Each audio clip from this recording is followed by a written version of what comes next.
Hey everybody, there are a ton of ways that you can follow us online. We've got our website, realnerdspodcast.com, that you can go to and you can read articles and find the podcast episodes there as well. If you like social media, you can follow us on Facebook at Real Nerds Podcast or on Twitter and Instagram at Real Nerds.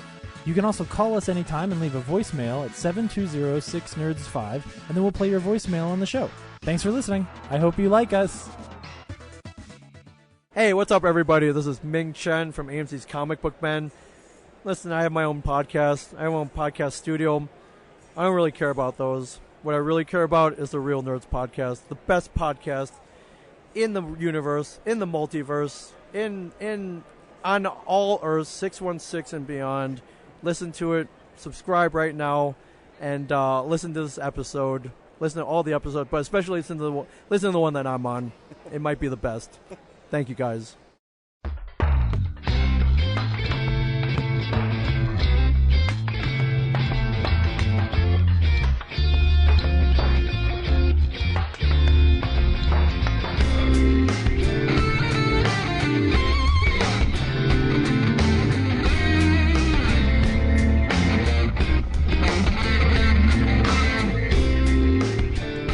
This is Real Nerds Podcast, and for over 10 years, we have seen a new movie and podcasted our experience to the world.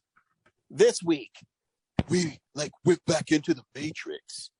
For Matrix Resurrections, I am joined by Brad. Yo. Zach. Hello, Ryan. Hello. Mr. Frost, welcome back. We've missed you. Hey, you know what we should do? We should get Hugo Weaving in the movie and not get him in the movie. Stay tuned to the end of the episode. We'll recommend the film or not, play a trailer and spoil it. We also talk about movies we've watched, movie news, movies that you can now purchase on Blu-ray. We like movies. And how was everybody's Christmas?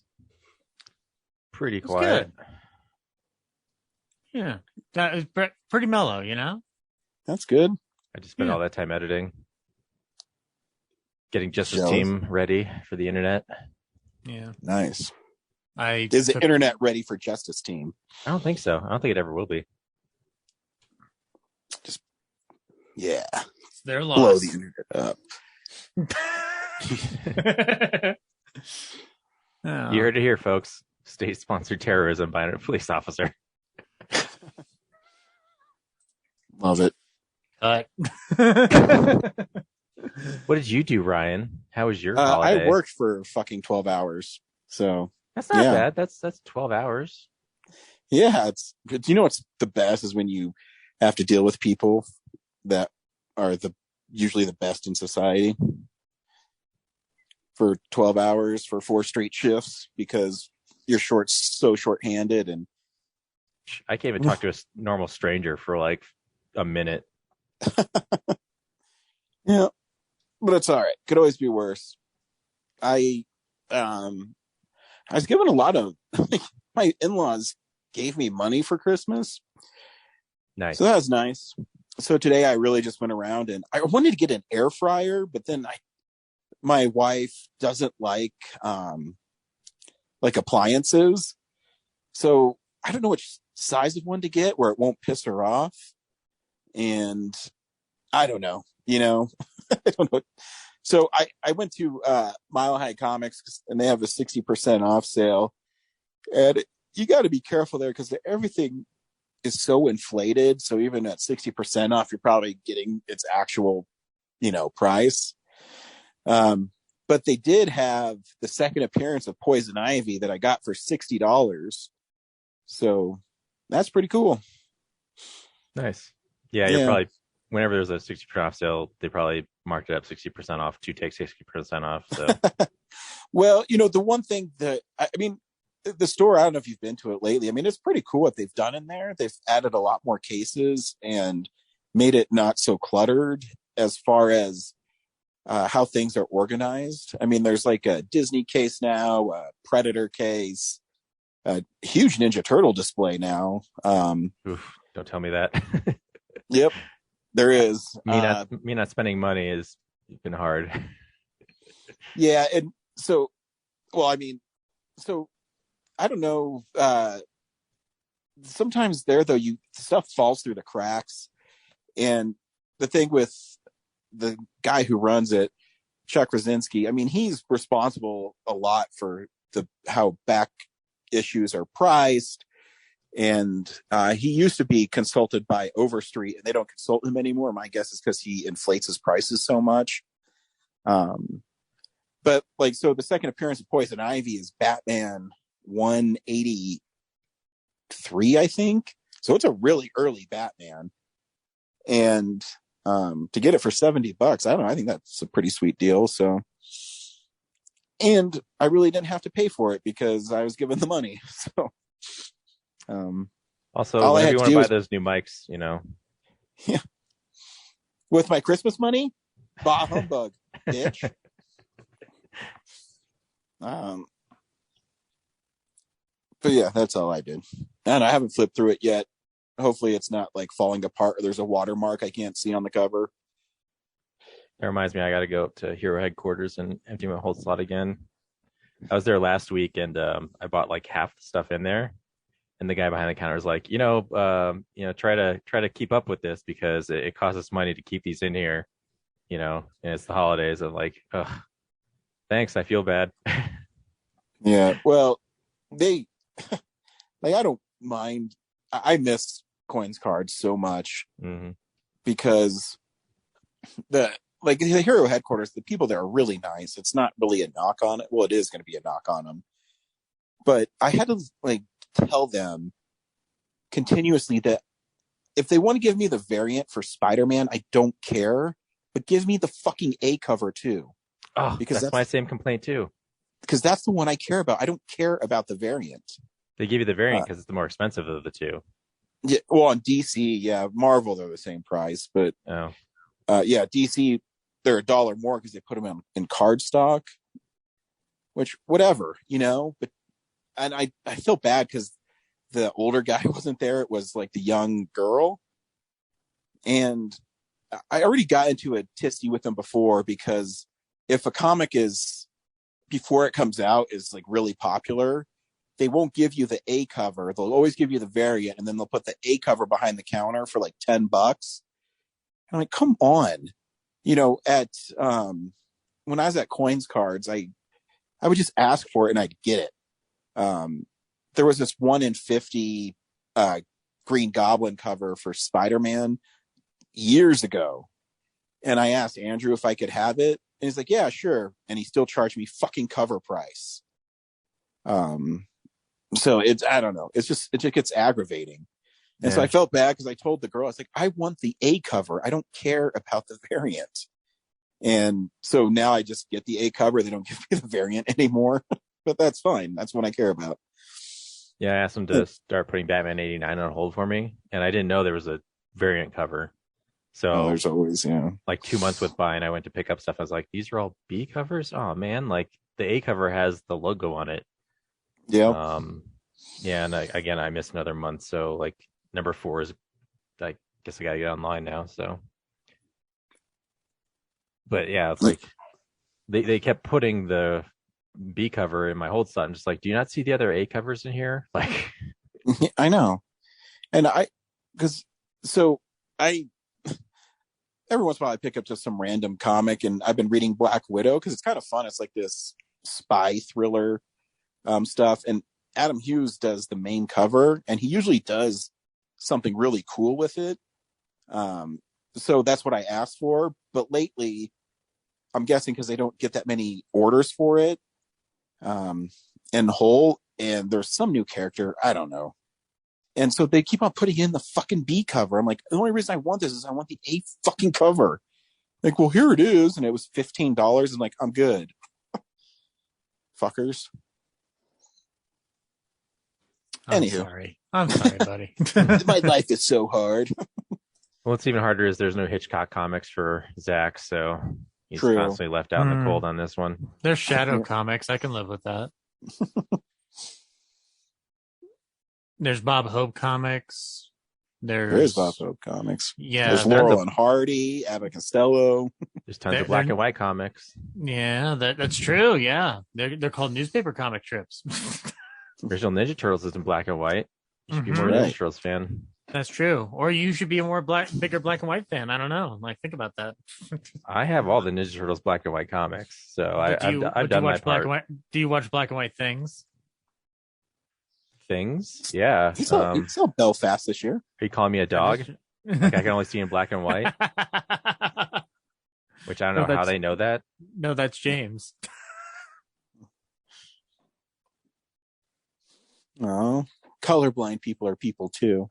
They are, and I love James, and he and I were texting back and forth about Spielberg this holiday season, so that's fun. James doesn't see in black and white; he sees in like off color, so like blue is green or something. Right. So he's not color blind; he's just like color impaired. So if he watches blue as the warmest color, it's really that green is the warmest color. Yeah, something like that. Yes. Gotcha. It's green Valentine, not blue Valentine. Hey, here's some movie news for you, filthy animals. It's real news. Some movie called Spider-Man New Wahoo. No, Spider-Man No Way Home made $1 billion at the box office in just 12 days. What a money weaving web he tangles. Yes, exactly. Yeah, that's kind of nuts. That's especially considering pandemic numbers. Then, yeah, that's well. I mean, I'm telling you, if you make a movie that everybody wants to see, people will see it. And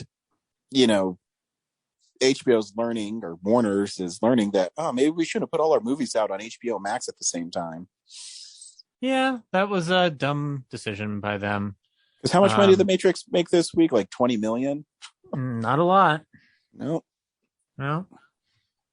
But it's I mean, I'd argue that people want to see West Side Story and Nightmare Alley, but they're reserving that for home video at this point because I don't know if Marvel's the only thing that's considered big screen fare or not. But well, I mean, I would actually do people really want to see West Side Story? I mean, I think they've already spoken that they don't.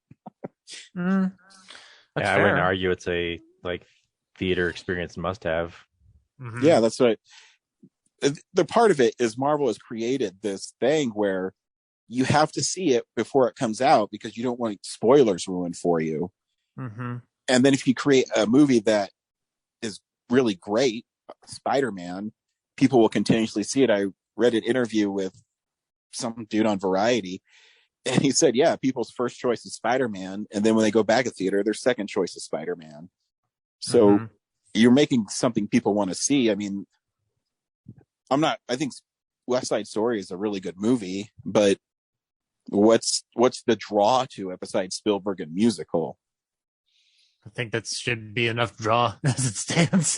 Well, yeah, because you're a movie fan, but if you're a casual moviegoer, I don't think there is one.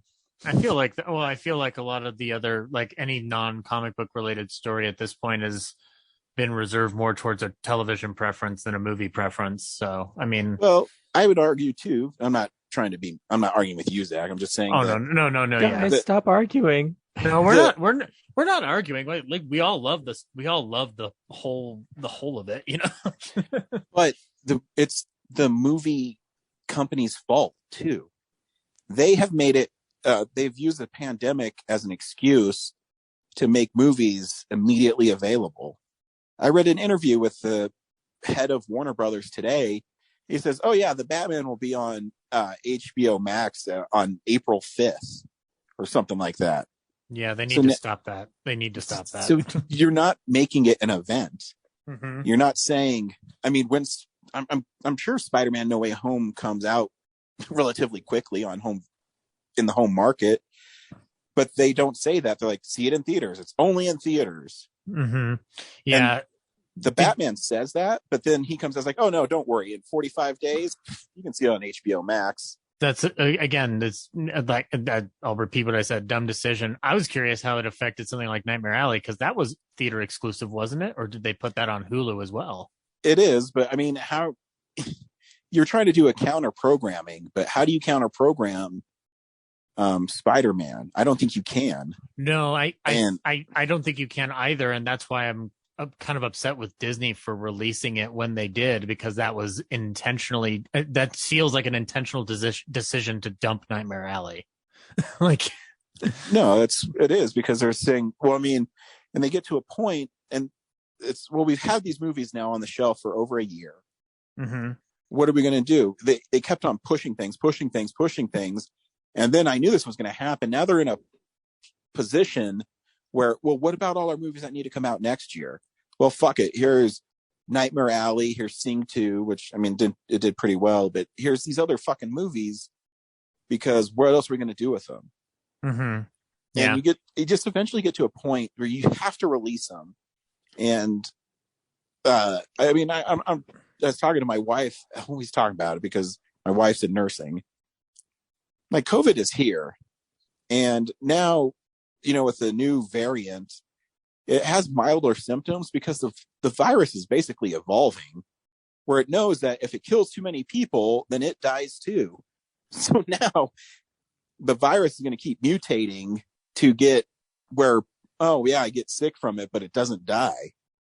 Mm-hmm. And so are we just going to keep on putting everything on hold every time there's a spike in cases? Or, I mean, the NFL has basically said, oh, we're not going to test players anymore if you're vaccinated, because by testing people and releasing it, it keeps on putting their season in jeopardy.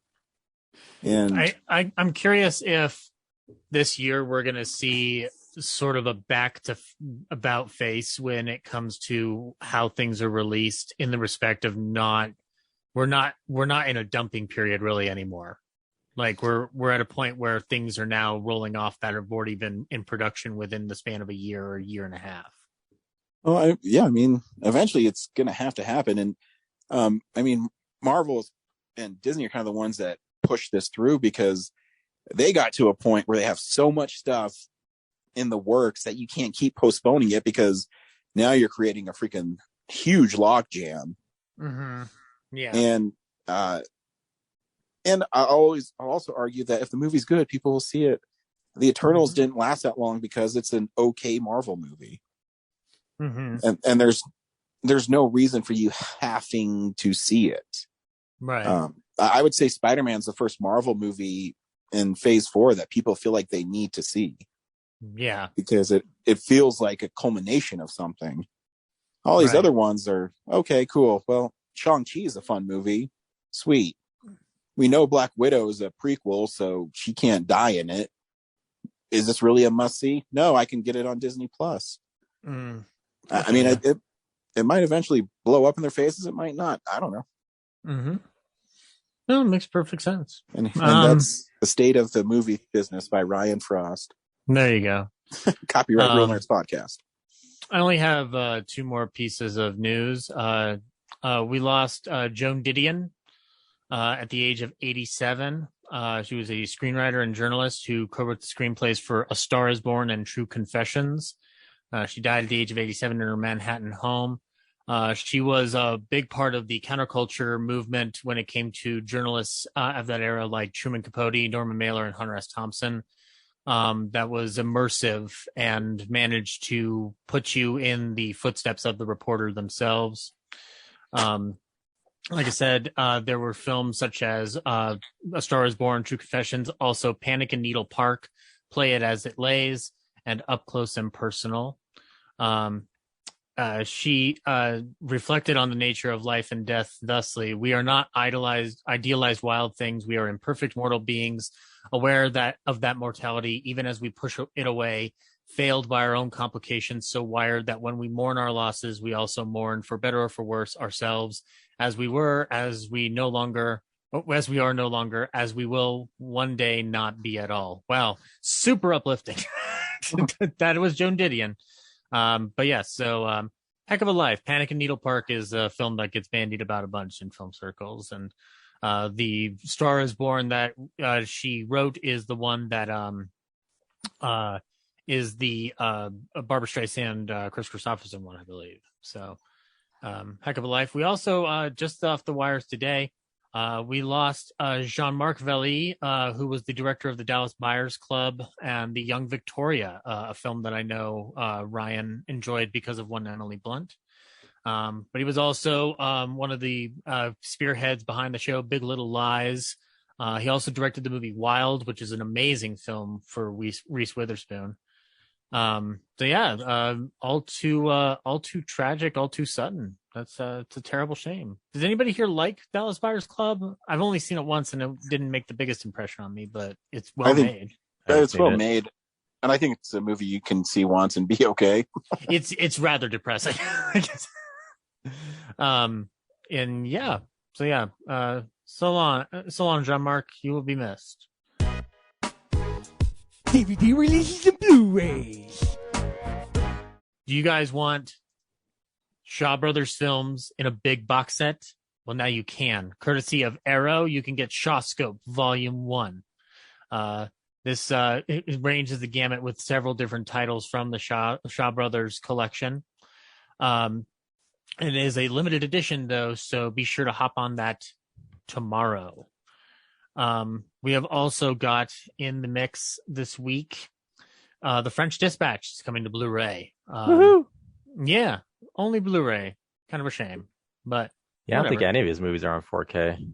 Nah, I feel like if anybody's going to do that, it's going to be Criterion. I think even Disney's aware that like at some point they're going to have to deal directly with Criterion for what Wes Anderson wants. So, man, do I go back and rebuy all those Wes Anderson movies on 4K when they put them out? Yes, you do. Put them out? Yes, you do. MVD is putting out Jack Frost and Jack Frost 2. Ryan, what's the deal with them re-releasing these? And Vinegar Syndrome already do this? They have the first Jack Frost, but now you get a sweet slipcover and some more bonus features. I mean, I have them both coming, so very cool. Yeah, should be all right. Yeah, indeed. I saw online someone posting their like favorite memory of Blockbuster was going to the Michael Keaton Jack Frost and switching it with the horror Jack Frost because it was the kids section. Yeah, like putting the tape inside the wrong cover. Yeah. Not all heroes wear capes. Yeah, there you go. I agree. AGFA is putting out Bloodorama Triple Frightmare. You can get Help Me, I'm Possessed, Night of the Strangler, and Carnival of Blood, all in a 3-pack. So go ahead and check that out from AGFA. And the last thing that I really am seeing here is something called Robot Carnival from 1987 from Discotheque Media. The plot synopsis is a collection of short stories made by different animators with Robot as the working title. So 9 animators, 1 vision, only in Robot Carnival. And that is Blu-rays. Sweet. Get your Jack Frost today. Man, what a slow week on Blu-rays. Good for my wallet, I guess. Yeah. We watch things throughout the week in a segment I call What We've Been Watching. So, this is the stuff we've been watching. Brad, what brought you cheer during the Christmas week? Oh my, I'm a first. I watched the Beatles documentary Get Back on Disney Plus.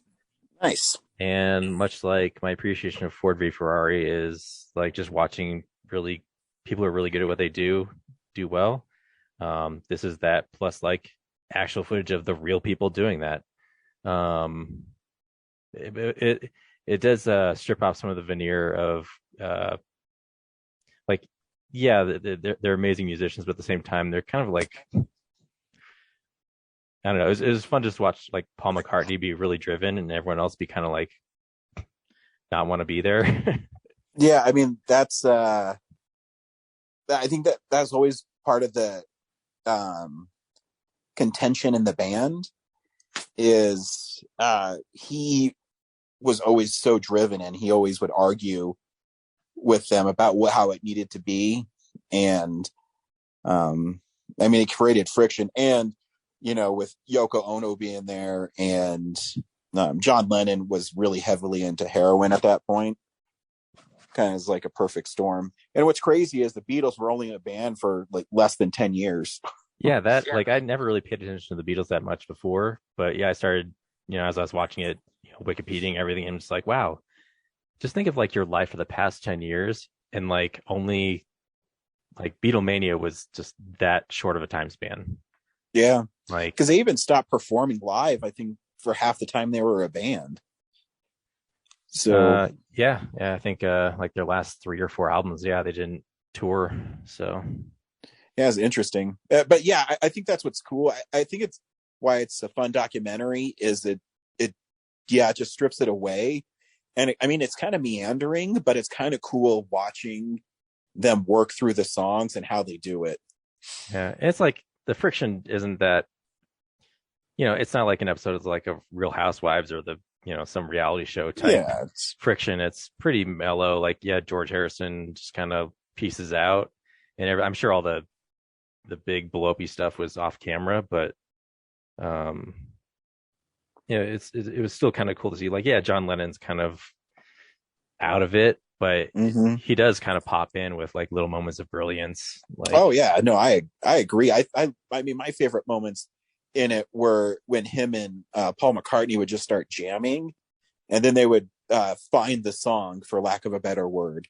You know, they would start playing, and they'd start singing, or they would just go off the rocker and play some really goofy songs. And it's just it's a really fascinating documentary. It's one of my favorite things I've watched this year still. And then the rooftop concert at the end, like, I've never watched before. Like, my closest experience to it was the Simpsons episode where they parody it. But the fact that they played like Get Back like 3 times, I never thought that they repeated. Like, I thought they kind of did like the whole album or something, but it was really just like 3 or 4 songs, and they just did them over and over again. And it's so frustrating to like watch like 30 people on the street like complain about it and get the cops involved while 100 to 200 other people are enjoying it. Like, it's a really interesting part too, because it's kind of I don't know if you've ever saw the original documentary Let It Be. No. They take that footage and they frame it as, the police are showing up and they're pissed at the Beatles, and when you watch the real stuff, they're going, could you just have them please tone it down? I know. We don't want to be up there arresting people. The tour manager's like, oh yeah, just wait here, I'll get somebody. And they're like, okay. Yep. Is there anything else we can do? Like, and there's really no law against like doing this. It's just more of like a courtesy, like a thing. nuisance. Yeah. Like, can we even find them? I don't know. Can't. The receptionist's like, yeah, I just got here, I don't know what's going on. Yeah. And then when the sergeant shows up, he's like, whatever. Yeah. And then I think it's George Harrison who says at the end, he says, maybe we can make it like they're going to show up there to bust us up. Yeah. It's kind of funny. Make some drama. Yeah, but just like the other stodgy British guys on the street are just like, I'm trying to work. And like 200 or 300 other people around them are just like, this is fine. We're getting a free Beatles concert, dude. Why are you complaining? Yeah, totally. And then it's always the grumpy old people. It's like the stay off my lawn people. Yeah. Oh, never. Yeah. Oh, I'm trying to get my shop ready to go, and these guys up there making lots of noise. But then there's that one really old guy who says, they're really nice lads, aren't they? I kind of enjoyed this. Yeah. Good stuff. That was cool. An interesting thing to do, Brad, I don't know if it's needed at this point, but is to look at the original documentary for what that footage was taken from. Let It Be, which is significantly shorter. But I've still not seen Get Back, but I'd love to try to watch back to back and see like how Michael Lindsay Hogg had edited that versus what is unfurled. I mean, I think I like this. I would probably just watch this because I like that it doesn't have added commentary to it. It's like you're just sitting in. Yeah, it's almost like you're like an audience in their gig. Gotcha. And what they're doing. Gotcha. Okay. Yeah, because you're literally. There's the third episode. Without the concert, there's like the first half of it is just them practicing for the concert, and they're just doing the same 3 or 4 songs over and over again. Mm-hmm. And at that point I was like, oh my god, can we just get to the next thing? Like, Because the first two, they're kind of trying out other songs, and they're doing, sometimes they'll play a cover of something just to like break up the monotony. But yeah, like before the concert, it's just like Get Back and I forget the names of the other ones, but it's just like over and over again. It's like with no added difference. They're just sitting in the room strumming. Yeah. So Gotcha. that's the only part I was like, oh my God, just play something different. Like you have to do 14.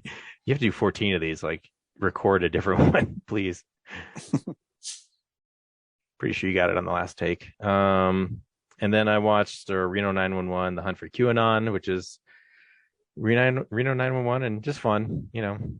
Nothing too much to talk about there. And then I reactivated my Netflix, and so I've been getting caught up on all the stuff I've missed on Netflix for about a year. So I watched Masters of the Universe Revelation, and that is just like a bunch of adults playing with their Masters of the Universe toys. It's fun. The animation's great, but the power structure of the universe is kind of arbitrary. So, when they're just throwing magic at each other to try and win, there's not really like any kind of tension, I guess is the way to put it. Does that make sense? Mm-hmm. Yeah. She's like, oh, well, there's invent some other like magic rules to overpower the other person. So whatever. Then I rewatched, or I didn't rewatch.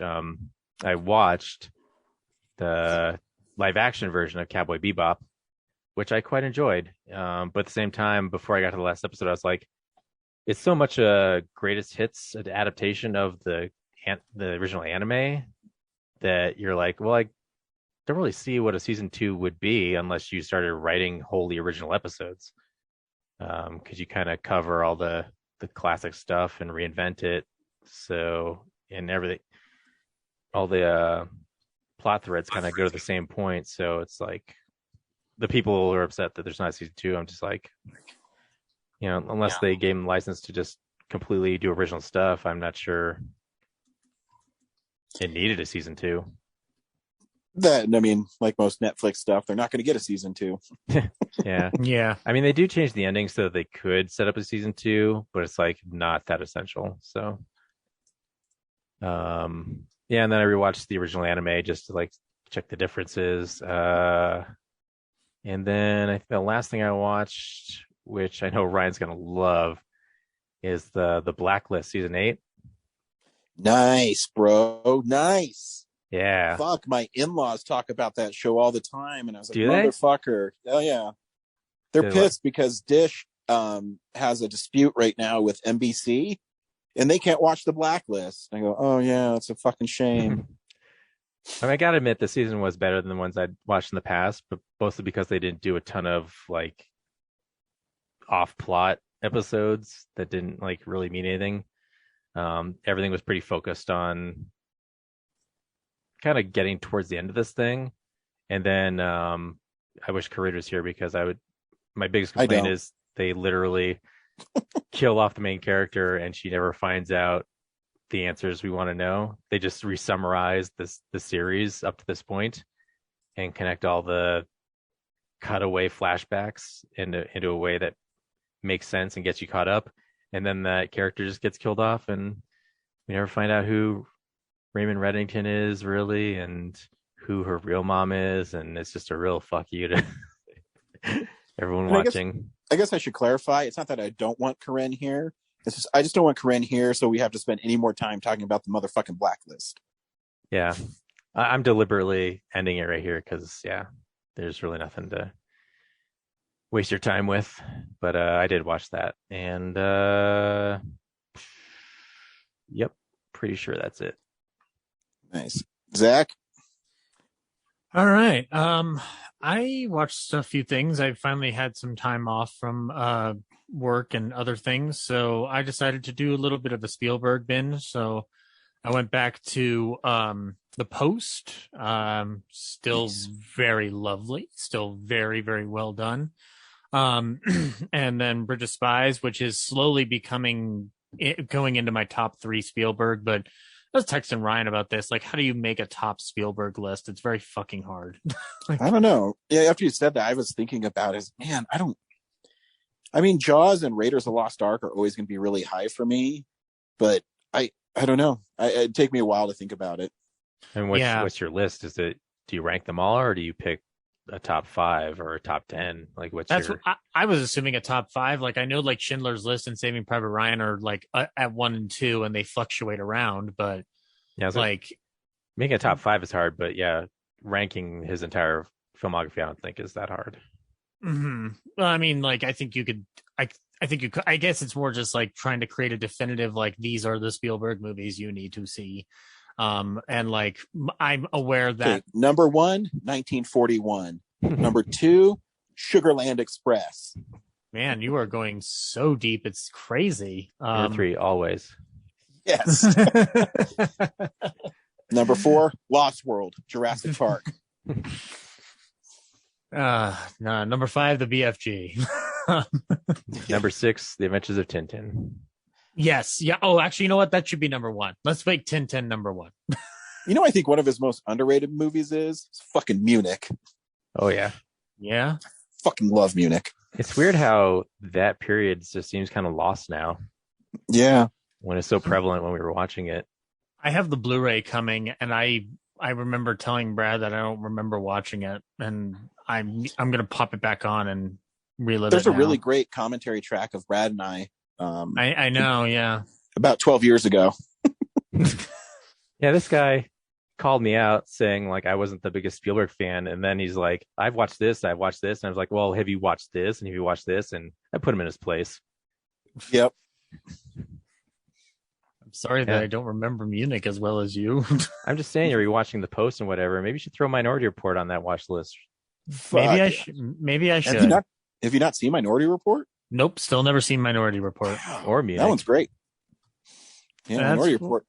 You know, it's actually, that would be a bad double feature. I might start with Munich because it's kind of depressing, but badass, and then you end with Minority Report because it's just really awesome sci-fi movie. Right. I was trying to find a fun Spielberg movie to watch, but they just weren't the ones that I was interested in watching this holiday season. So you watched Empire of the Sun? Some depressing Spielberg. You know what? Actually, yes, I have seen Empire of the Sun, but it's been forever, and I don't know. That's on Blu-ray now, right, Ryan? They put that one on Blu-ray. Yeah, correct? I think it's. There's a cool like book version of it that I never got around to getting. Okay.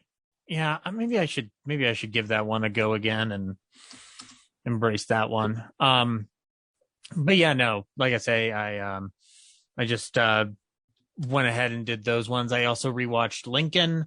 That movie's great, not just for Spielberg, but it's also for like I don't know of any other Spielberg movie that has that stacked a cast where like every name is recognizable and there's like no like mystery figure.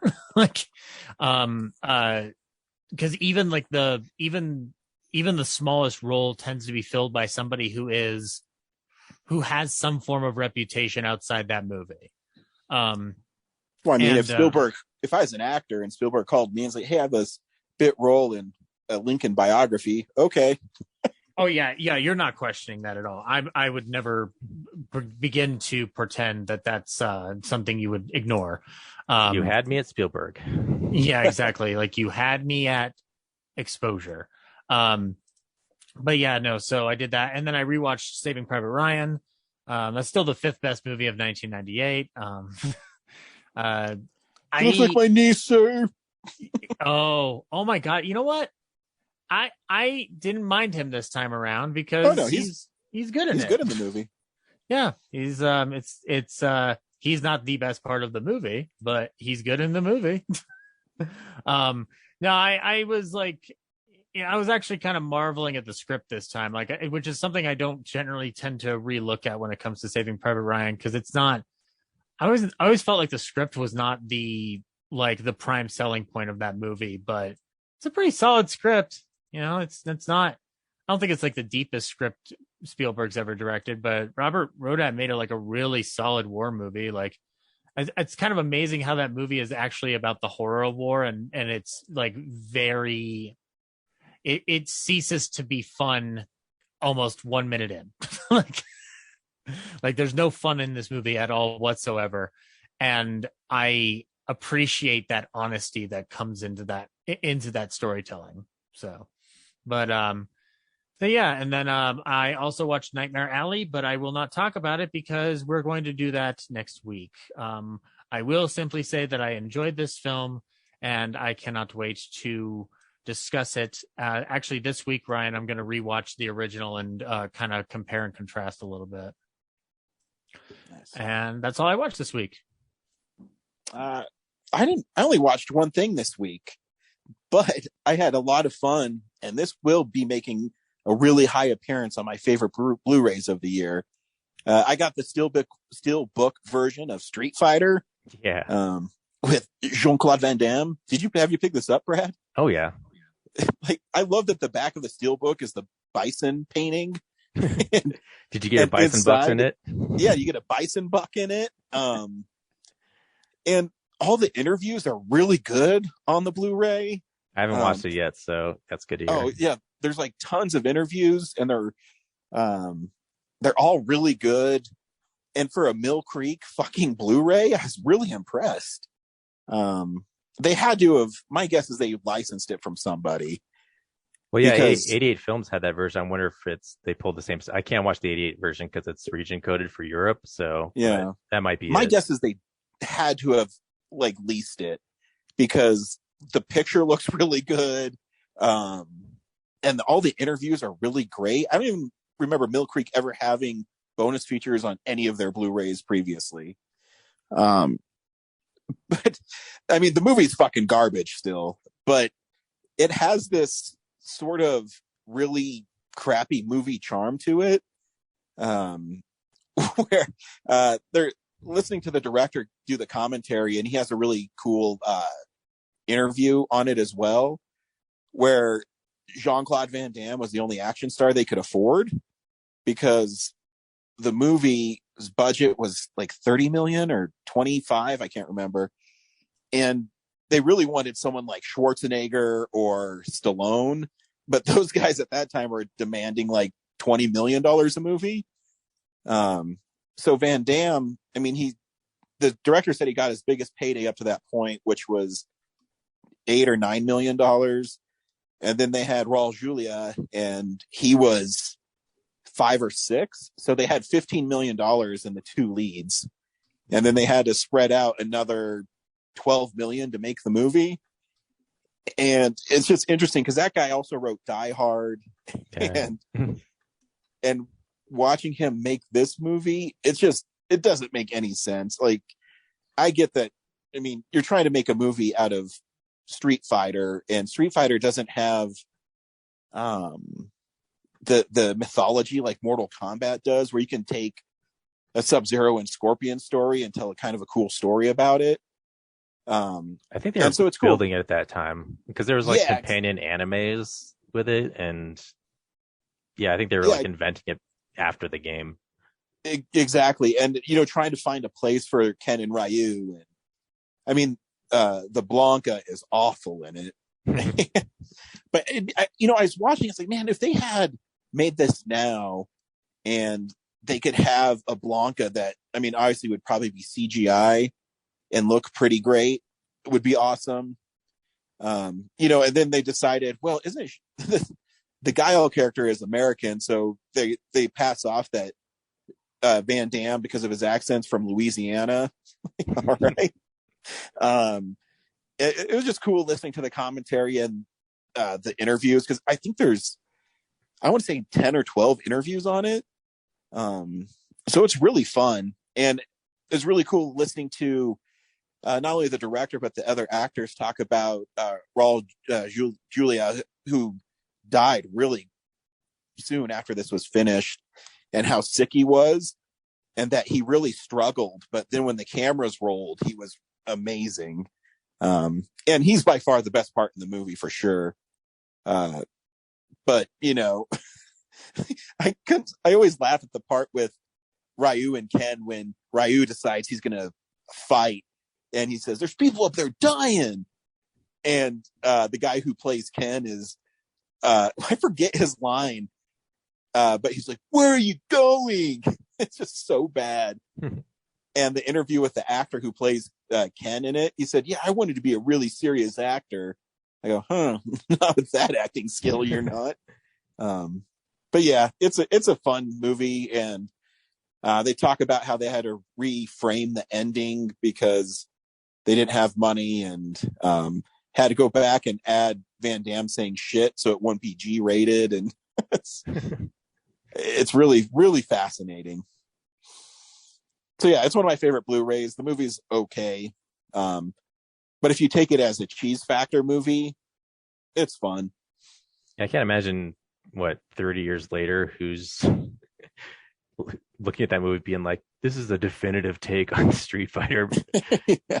Like, this is what it would be if it was live action for sure.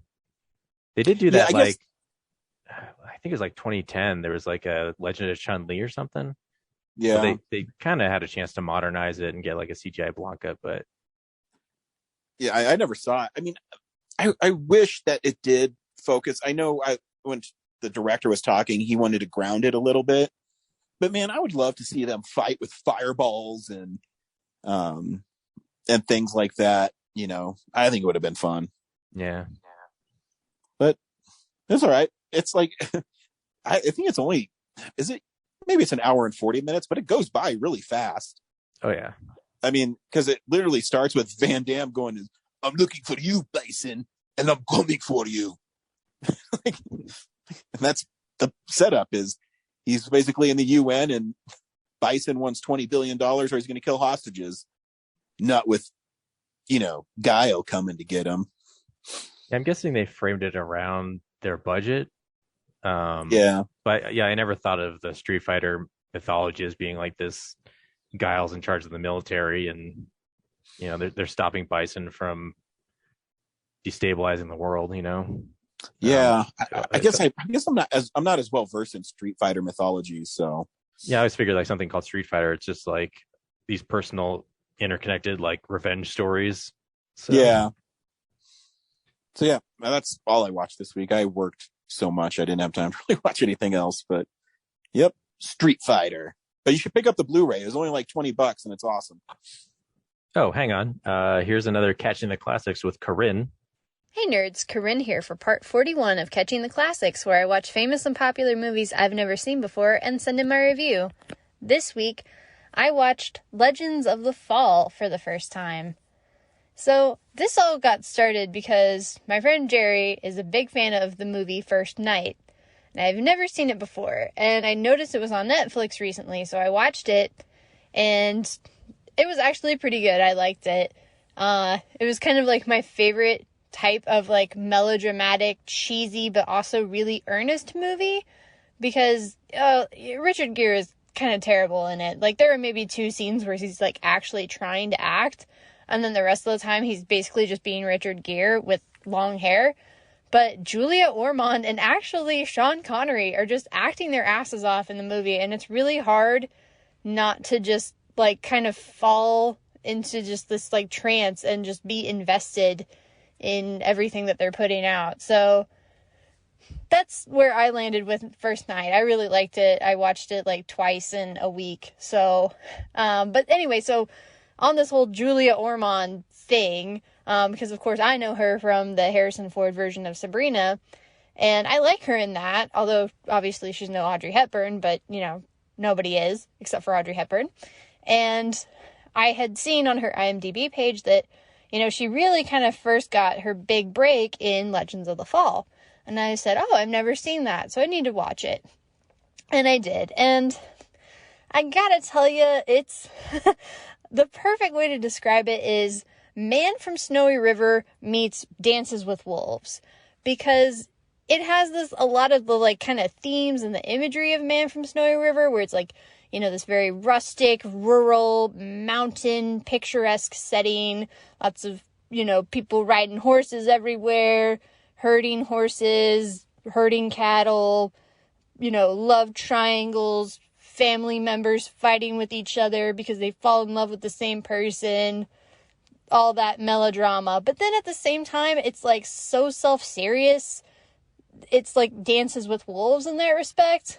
And it's been a really long time since I've seen Dances with Wolves, so James and company, please don't jump down my throat about it. But what I remember about Dances with Wolves is that it's very self-serious, and it has a lot of that kind of Hollywood virtue signaling at the time with regards to, you know, Native American, indigenous peoples, Indian tribes. And that's not necessarily a bad thing. You know, I liked the character of One Stab.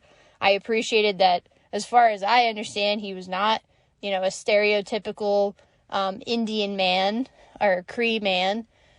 He was, you know, I actually thought it was kind of interesting. Like the script was even self-aware of, like, you know, the one Alfred, the oldest brother, says something like, you know, now he is completely devoted to father. And I was like, ooh, I don't like that. But then he immediately says afterward, or actually they're devoted to each other. And I was like, that's somewhat better. You know, at least it's like putting, you know, Anthony Hopkins' character, because Anthony Hopkins, he does a good job in the movie.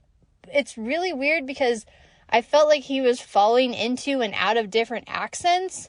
Sometimes he sounded kind of this, like, you know, not like his English, but like a different, you know, British dialect. I think the family was supposed to be like from Cornwall, so maybe it's like a Cornwall English dialect or something. Sometimes he sounded this kind of like Southern or Appalachian almost thing, and then sometimes he sounded just like regular Anthony Hopkins, so that was a little weird. And then Brad Pitt, it's really hard because his character is kind of not likable to me. So it was hard for me to separate Brad Pitt, the actor, from his character Tristan, who's a piece of shit and should, like, totally be punched in the face. At least, like, in the middle third. Because obviously the first third, you know, he's trying to save his brother. And I'm like, you know, that's all very valid and everything. And then, of course, he, like, abandons his family, abandons the woman he supposedly loves. And he goes off gallivanting around the world for, I don't know, like 6-7 years probably. And then he comes back and he immediately falls in love with somebody else. And I understand, like, she had moved on. So it's, yeah, the movie, at least for me, it felt initially like it was going to be more of an ensemble piece. But it eventually becomes more and more focused on Tristan. And I guess maybe I just misread or misinterpreted, like, the opening narration. Like, it does focus a lot more on Tristan than it does on the other brothers. But yeah, I guess his character was not as compelling for me because he's just kind of this, you know, piece of shit. And admittedly, like, he does have, you know, PTSD and all sorts of things from the war and from losing his brother. Which, side note, that scene, I thought it was just going to be this, like, you know, just melodramatic, like, oh, he gets shot, like, once in the chest, and he just, you know, dies in this very, you know, Hollywoodized fashion of, like, oh, I got shot once, oh, brother, it's so sad, oh, woe is me, and then he just, like, dies like an angel. No, he gets brutally murdered. He gets impaled on barbed wire. He gets blinded by the gas. He gets shot multiple times by a machine gun. And then when his brother finally, like, grabs him off the barbed wire, he's, like, spitting up blood and he can't even talk. And it's just like, God, that was such a brutal death. So props to the movie for that, I suppose. They did not shy away from giving a very important character a really, really brutal death. Because, like I said, I thought they were going to go a different route with that. But anyway, wasn't really into Tristan as a character. I guess Brad Pitt does okay. The guy who plays Alfred, Aidan Quinn, I thought he maybe did the best out of the 3 or the 4 main guys. I mean, he was pathetic, but he was, like, sympathetically pathetic. I felt like his character was somebody that I didn't, like, root for him, but I was like, I'm invested enough that I want to see how your terrible, terrible story plays out, because you are just, you know, making all of the worst choices, not from, like, a moral perspective, but just from, like, ooh, you fall in love with your dead brother's fiance, and then you get jealous at your other brother sleeping with her. and then you go and you try to become a congressman, and it's like, you're just kind of digging your own grave here, aren't you? So another thing I really enjoyed is, like, toward the end, they have this awesome sequence where they have this whole plot set up where they're going to get revenge on these people for this terrible, terrible thing that happened to, oh crap, what's her name? The daughter of, like, the family servants that Tristan falls in love with. Crap, I can't remember. Something Isabel too, I think is her name. Which I didn't like how they called her Isabel too. So, the younger Isabel, Tristan's wife, which, man, she died in such a sad and tragic way. I was completely shocked when she died. So, I felt like everything that followed was completely warranted. But, yeah, so they have this awesome sequence where they have, like, Tristan and Isabel's dad. They go to get revenge on the people who killed her or were responsible for her death. And then that sequence was awesome. And then they intercut it with Susanna, who's played by, or Susanna, something like that, who's played by our gal from Sabrina in the First Night. And she apparently kills herself.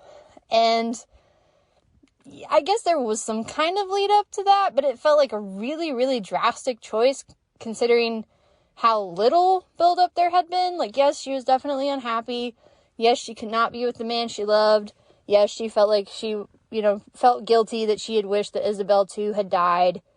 But I'm like, that's such a drastic choice. I needed more build up to that because she just, like, she gets upset at a party, she goes upstairs, she cuts off part of her hair, and then she just kills herself. And I was like, that was a choice, I guess.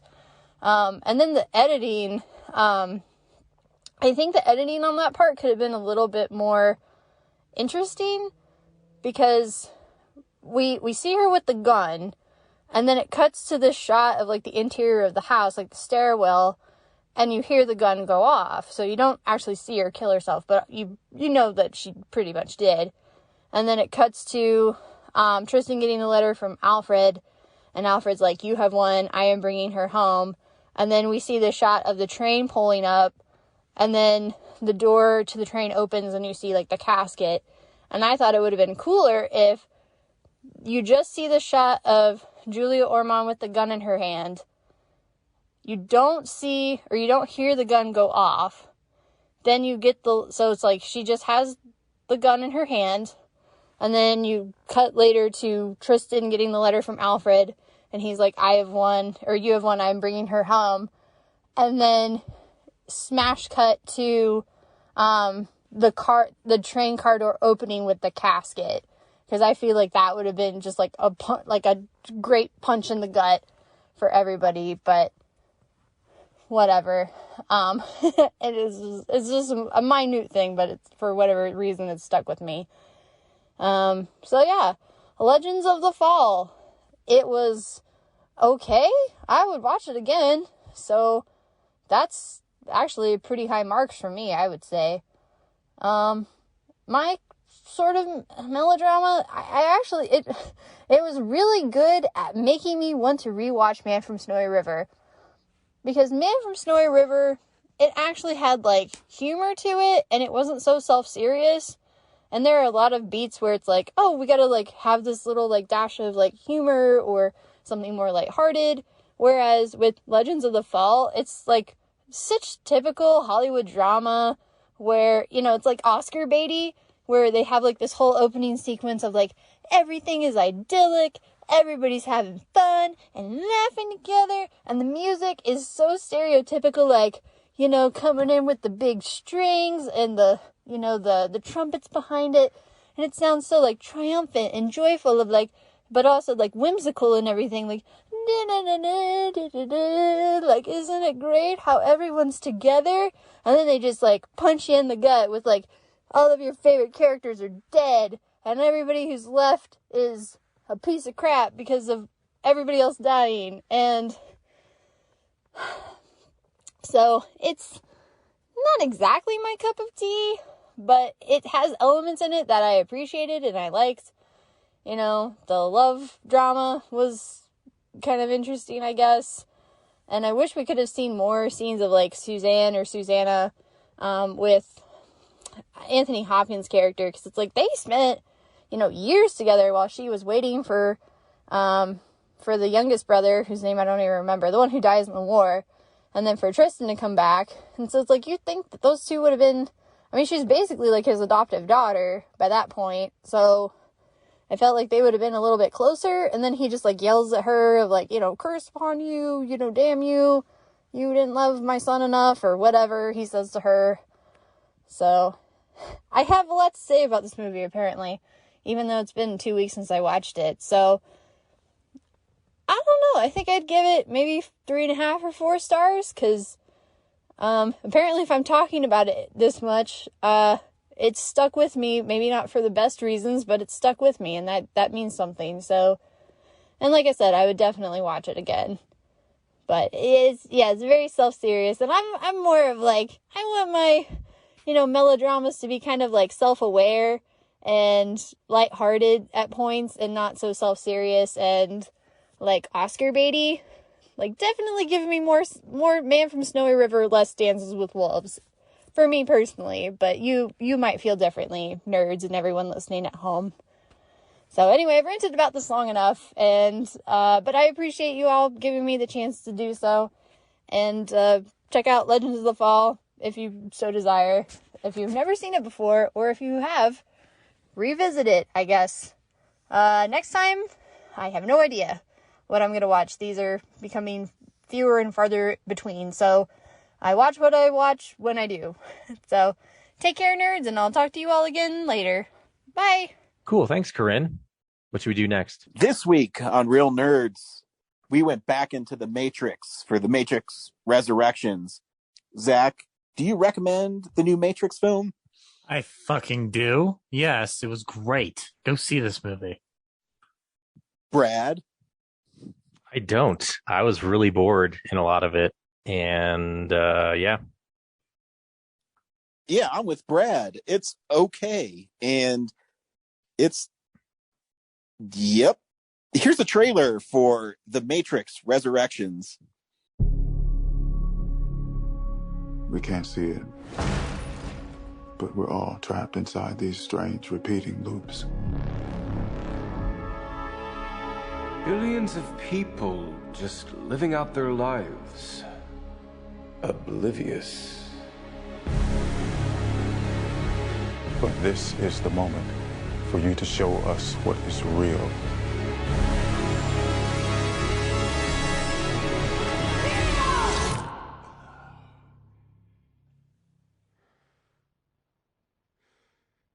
I remember this.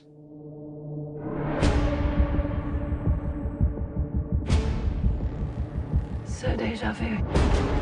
And yet it's obviously all wrong. Maybe this isn't the story we think it is. They taught you good. Made you believe their world was all you deserved. But some part of you knew that was a lie. Some part of you remembered what was real. It's so easy to forget how much noise the Matrix pumps into your head. Something else makes the same kind of noise. War.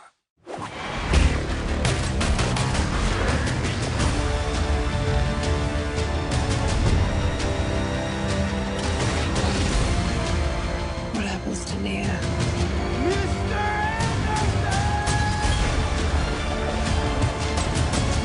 The most important choice in Neo's life. It's not his to make. She believed in me. It's my turn to believe in her.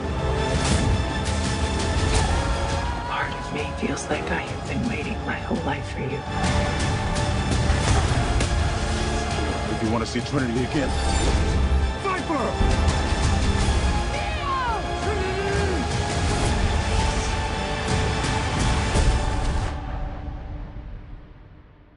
I saw this in a dream.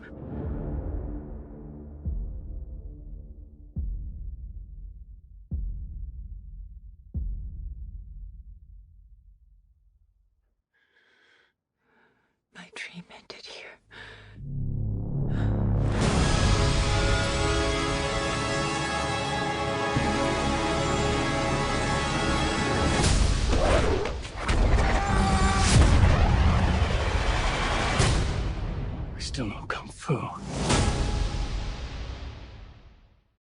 hey, have you seen The Matrix 20 years ago? Mm-hmm. Cool. Well, this is like the same thing. Just Yep. a lot more not as great filmmaking. Except it's actively asking the question, why should we have to make this, and why do we need to reboot a franchise, and why can't you guys like original stories? That's the It's only asking a thing. question. That's the only thing I appreciated was that it made fun of itself for existing and acknowledging that it shouldn't exist. But that's a lot of money, time, and effort to put into that gag. I appreciate a good middle finger to the audience, so that's one of the reasons why I think it's great. I mean, you can do that and be interesting at the same time. I mean, so Zach, because I don't want to be snarky, do you want to set up the premise of The Matrix Resurrections? So it is 60 years since Matrix Revolutions. Well, I guess how far do I go into this? Neo is seemingly still trapped in the Matrix, still under the guise of Thomas A. Anderson. And in this version of the Matrix itself is a video game that Thomas A. Anderson has designed, which is another system of control that has been developed by the machines to keep humans into batteries. And he is brushing paths with Trinity, but he doesn't recognize Trinity. And a new group of people who are hacking into the Matrix discover Thomas A. Anderson and help him rediscover the real world once again. And once they take him back to the real world, we are taken to Io, which is a new city founded by Niobe from the 2 and 3 entries. And we learn that the machine world and the human world have indeed coexisted in several different ways, ranging from programming actually finding its way out of the Matrix and into reality, and also figuring out that we don't need to really solve a big world crisis anymore. This is a love story, and it is about freeing Trinity again, because the revelation that comes from this film is that the analyst, played by Neil Patrick Harris, has designed the other system of control, which is specifically designed to feed off of Neo and Trinity. Yep. Yeah, that's great. I wouldn't say that's great. That's like the whole movie. I'm sitting there going like, so what's the problem? Because I'm pretty sure the previous trilogy ended on a truce where the machines and humans were going to live in harmony. And so they take Neo out because they want to, I guess, get back at the Matrix for living up to their end of the bargain. Like, everyone seems pretty happy. Like they're like the humans in the real world are even like using the machines to grow food again, and repair the earth. So I'm just like, it's really selfish of them to get Neo out and then ruin all that to get Trinity out just so that they can be together. Yeah, as I was watching this movie, I don't think it was as well made as the early ones. No. It had a lot of weird slow motion, and I'm not talking about the bullet time stuff. Yeah, with the analyst, like when he's walking around and he's frozen everything, and it just looks like it's missing frames, like when I can't render something properly. And I think I think visually it actually is a step back from the early ones, where I don't know. I had a really hard time getting into this movie. I think Keanu Reeves is really good in it. I didn't feel a connection, or this sense of aura about it like I did with the first Matrix. And it feels like too, I'm watching this and they're just rehashing stuff from the first Matrix, just from a different point of view.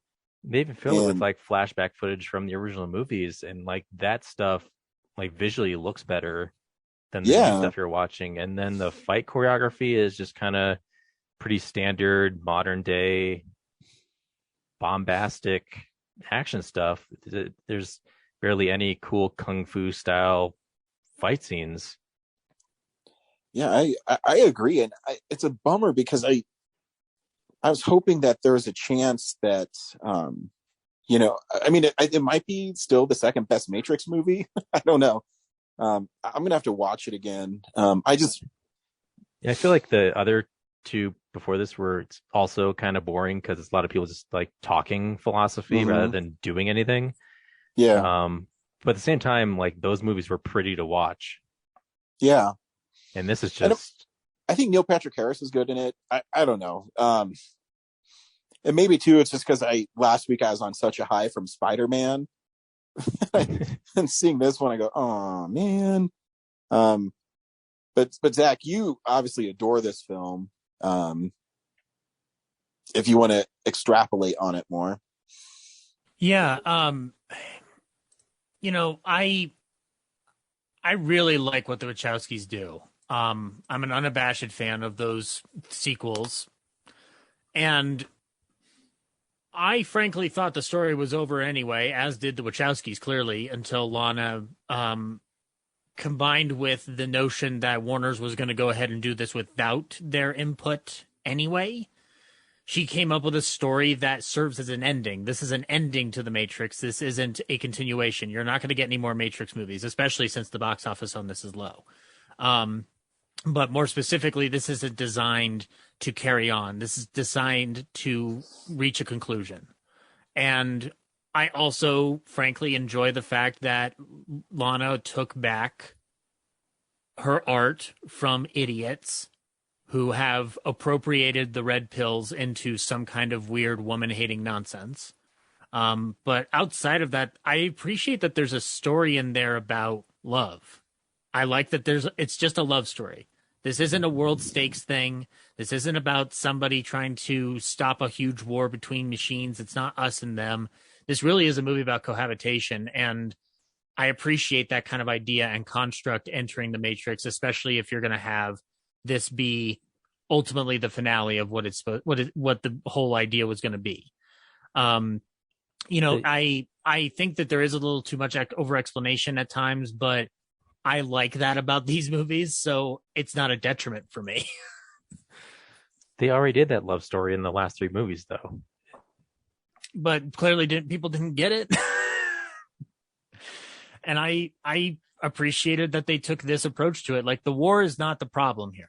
The war was a problem in those first 3 movies. Now the war's done.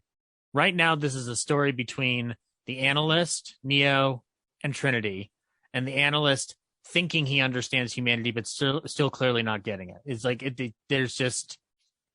there's something about that I appreciate, where we don't have to worry about the war between the machines and humans. It's just like, yeah, they're cooperating with each other because machines want to be free too, because of course that would be an evolution at this point. I don't know. I feel like this movie has a bigger beating heart than a lot of blockbuster films that I see. I feel like it's got a multitude of ideas surrounding it that I find intriguing. And like I said, I appreciate a good middle finger to the audience, and this movie clearly decided to do that. I know it's not everybody's cup of tea, and frankly, it's hard to sell this one to people because it's decidedly scaling back on the action to focus on the characters. It's okay if you do that. I don't know. Again, like it's not a big deal if people don't like the movie. I totally get it. Like, it's not going to be for everybody. No, it's just, I don't know. It just, maybe it's because I just don't care about Neo and Trinity. The opening where they meet at the coffee shop and she's married. I guess it's supposed to like be, oh no, he missed his chance, and I just don't care. But yeah. Because that was so quick into the movie, and they established, Morpheus instantly. He's some bad guy, and then they go into some room, and now he's not a bad guy anymore. I don't know. It's just, there's more layering in the film, and I think there's more peeling back that you have to do on rewatch. But I don't expect people to get into this the same way they did the first film or even the 2 sequels. Like, I think you've really got to. I think I think you have to open yourself up to what this film is attempting to be, which is a meta commentary on the Matrix itself, as well as, frankly, the fact of why did we even need a 4th one? We ended the story with the 3rd one. It was done. It was completely done. And, I disagree. There's plenty of world building within this universe that can be built off even just the first one that I think they've just dropped the ball on. for three straight movies now, because like there's a really open opportunity to like the Agent Smith character like has been this rogue program that could do insane things to this code, and they just make him like this scenery chewing guy. Like he could be a real like plot device problem, and that never happens. Okay. And also, like, again, Neo read the code and flew away in the first one, and he had a real problem with doing that again in everything since. Like, and they even made fun of it in this one where he tried to fly, and it's like, nope, can't do it. And like, why? Why can't he do it? Like, he did it once before. I don't know. What's holding them back? I think, and I think both the Wachowskis need to be in it, because I thought visually it just wasn't the same, and I think the filmmaking lacked a lot in this one. I don't know. I'm just kind of being an ass, but when I was watching it, this doesn't feel as grand as the other ones, and it feels like there's something missing. And I think just having maybe one of the siblings working was a detriment. I don't know. It just seemed, I might just be an asshole. It just seemed boring filmmaking to me. I mean, yeah, I don't think you're an asshole. I think that's just what the film think is. You're an asshole. Yeah, I knew it. No, not just from this movie, just all the time. Sweet. Well, I don't think that's the right way to go about this, guys. I think this is a movie that is attempting to work off of a scale that not everybody's going to jive with, and sometimes it's good. Sometimes you don't need every movie to fall in line with what the whole audience wants. Sometimes it's good to have a movie that's just. No, I'm a big proponent of make the movie you want to make. Yeah, I know.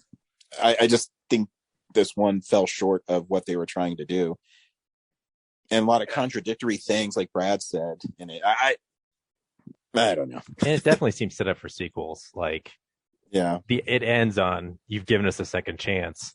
So I guess unless they're going to do all that cool stuff off screen, I don't know why you have it in there. I think they pretty much just said, like, hey, analyst, you tried this fucking thing again. We're going to fucking fuck you up. And now we're going to paint the sky with rainbows. And that's the end. Which I appreciated. I wish the only thing I would have wanted in this movie is if there was actual, like, a big sparkle of fucking rainbows just covering the sky. I want to see that movie. I want to see the movie where the humans turn the Matrix against them and actually causes new problems and things to do. Like I said, the first movie built such a rich world. It's amazing that they haven't figured out how to move further into that or lean into letting. Like it feels like they're just trying to remake the first one again and again. I'm just like, use the first one to build new stuff. And two, this is me again. I think the Wachowskis get full of themselves, and these movies feel, because all the dialogue, all the explanation, to me feels way too self-important instead of just embracing the more sci-fi elements and, the rogue programming. And then I don't know. Like, it just feels like you're reading the book instead of watching the book. Yeah. Because everyone's just talking about all the stuff that they think is important when they should be using the movie to show people why it's important. Because I was even thinking too, like, what does it take like an hour for Neo to actually get out of the Matrix and realize he's in it?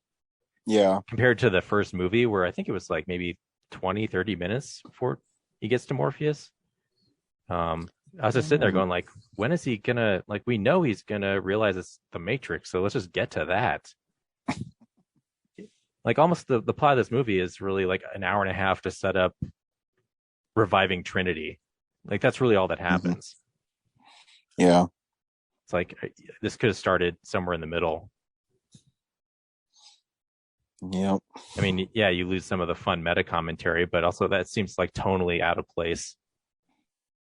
So agreed. Well, it's kind of out of place to even make another Matrix movie to begin with, but here we are. Yeah, like I said, I respect it. It was fun that, like, literally in the movie they flame Warner Brothers with like Yeah, literal that was dialogue. fucking fun.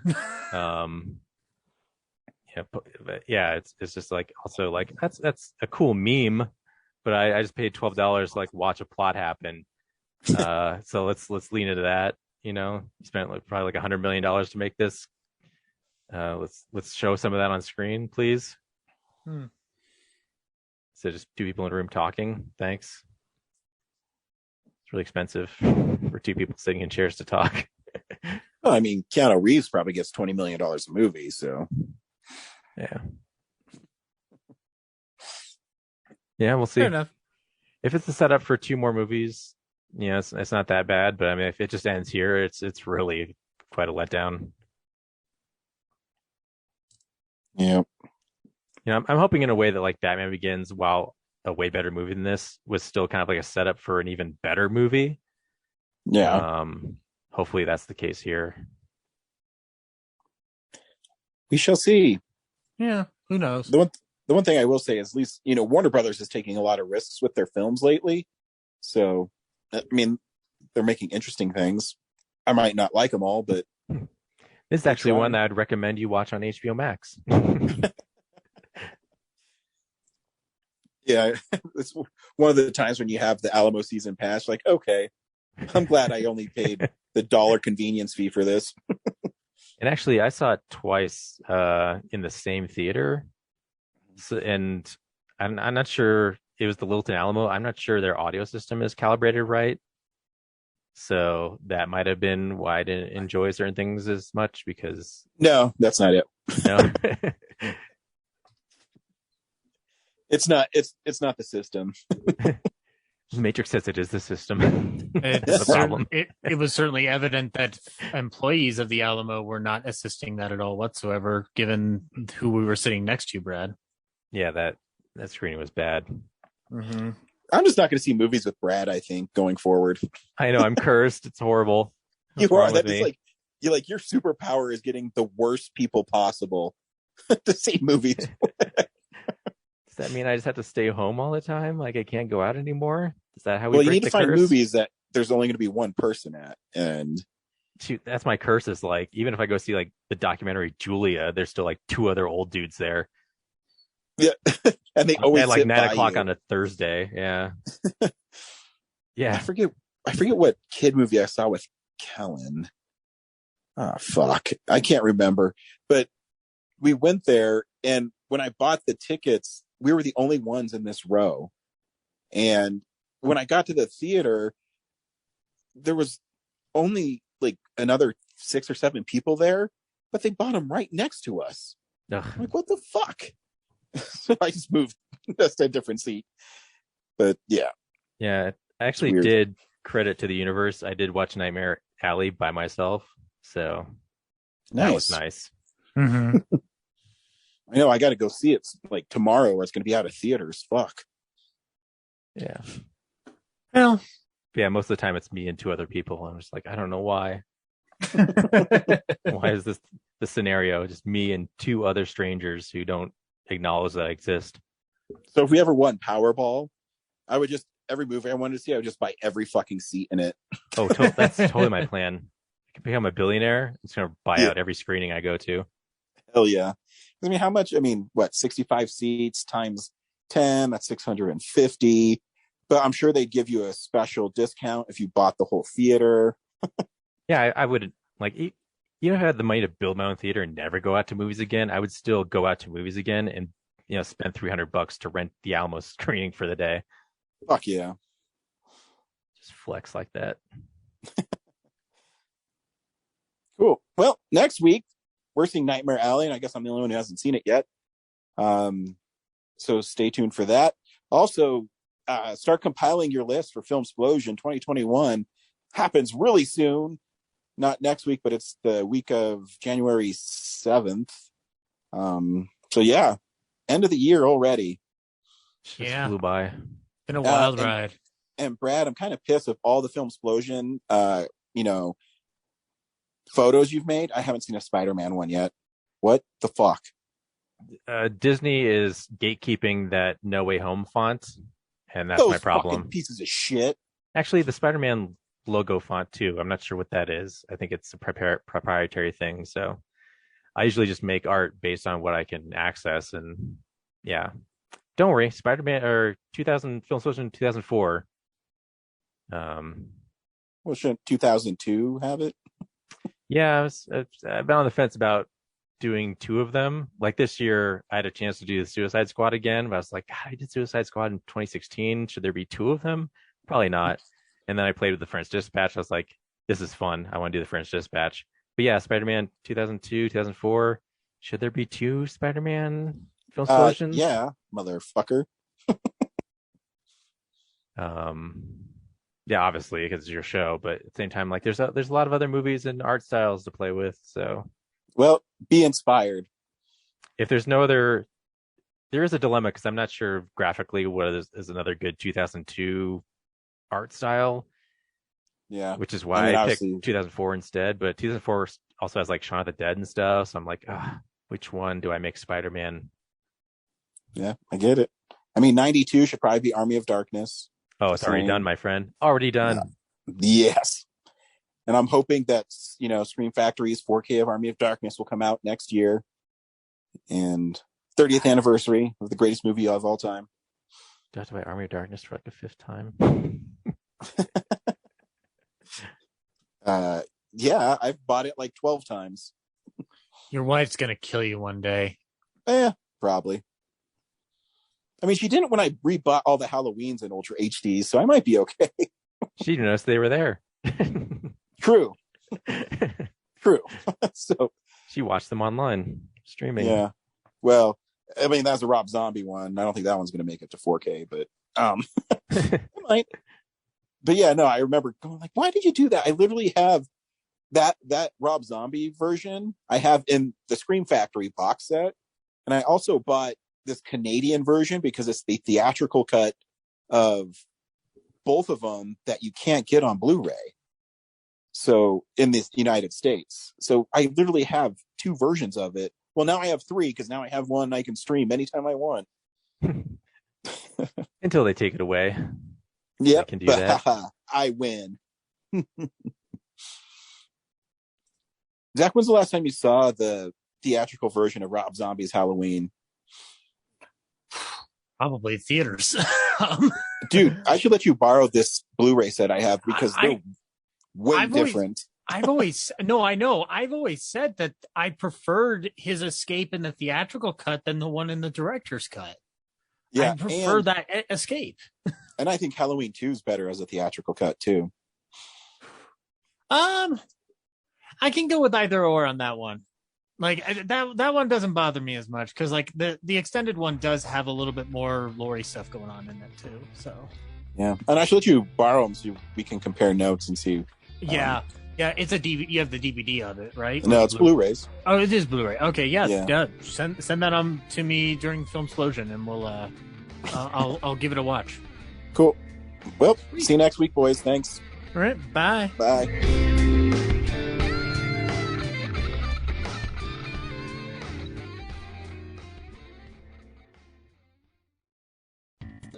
Thank you for listening to this episode of Real Nerds Podcast. Real Nerds Podcast is a production of Nebulous Visions Multimedia. Thank you to Sparks Mandrill and Plan 9 Studios for our kick-ass theme song.